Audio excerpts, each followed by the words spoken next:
Město oplývající legendami, s bohatým historickým jádrem. Blízko k přírodě.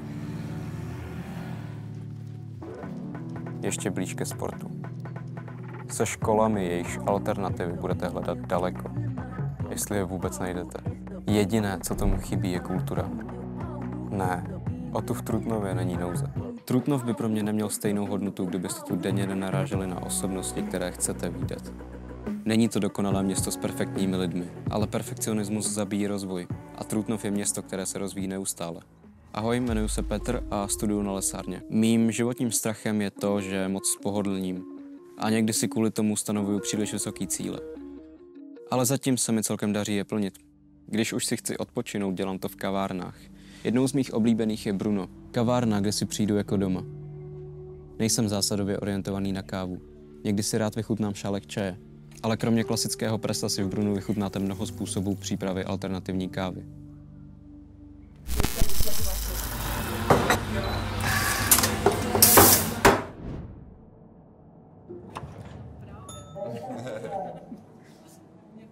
Moc se mi líbí zrekonstruované kino Vesmír.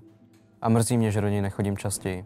Ale určitě by nebylo na škodu uvádět více filmů, které nejsou určené hlavně pro děti. Nebo filmy, o kterých jsem nikdy předtím neslyšel, ale z trailerů mě teda stejně nenadchly.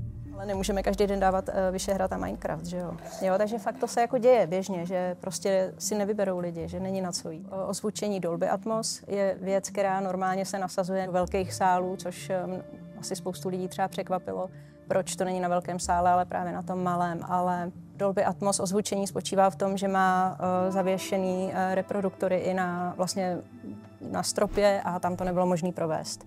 Takže jmenuji se Miloš Pochobradský, narodil jsem se v Trutnově a jsem strašně rád, že před 6 lety jsem sem nastoupil jako ředitel.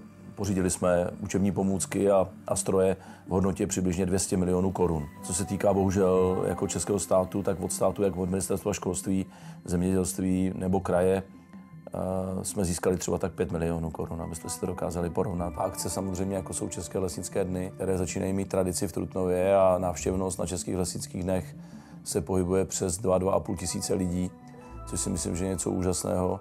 Jsou to akce, kterými se snažíme propagovat školu. S ředitelem se shodneme na mnoha věcech.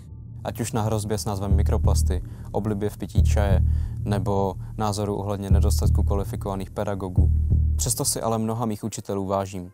A myslím si, že v Trutnově najdete také ukázkové příklady toho, jak by měl kvalifikovaný a hlavně lidský pedagog vypadat. A mě jmenuje Daniela Krátká, jsem šťastné dítě 90. a přes den učím na České lesnické akademii a v noci mě můžete vidět občas teda v nějakém baru, ne teda na baru ani za barem, ale vystupujeme ještě s kamarádem jako takové hudební duo. Tak jo. Taková nedělní chvilka poezie. Nejdříve Frodo jen tak bloumal a pak zjistil, že ho ještě jednou. Nedělní chvilka poezie. Kdybych si musel vybrat jednu věc, kterou bych mohl dělat častěji, kdybych měl více času, byla by to setkávání se s tímhle pánem. Jmenuji se Radek Horák, jsem radním města Trutnova, zároveň šéfem sportovních zařízení města Trutnova pod společností MEBIS. Radek je člověk, který se velmi podílí na chodu města. Je to jeden z nejmilejších lidí, co znám, ale v životě bych ho nechtěl naštvat. 20 let jsem trenérem thajského boxu oddílu Highlanders, tak začátky byly těžký. Vlastně ten gym jsme zakládali před zhruba 20 lety. Tady nebylo vůbec nic, tady byla vlastně rozcvičovna, gymnastický sál, takže před 20 lety jsme začínali fakt jakoby parta nadšenců. Hroznej punk to byl a ve finále vychovali jsme tady více mistry světa, mistry Evropy. Musím zmínit samozřejmě jednoho z nejlepších bojovníků, Jakuba Klaudu. Kuba Klauda jako vícemistr světa, trojnásobný mistr Evropy, patří k nejlepším nejenom sportovcům města Trutnova, ale i k nejlepším sportovcům vlastně našeho svazu, takže na to jsem hrdý, že byl od těch základů tady s náma.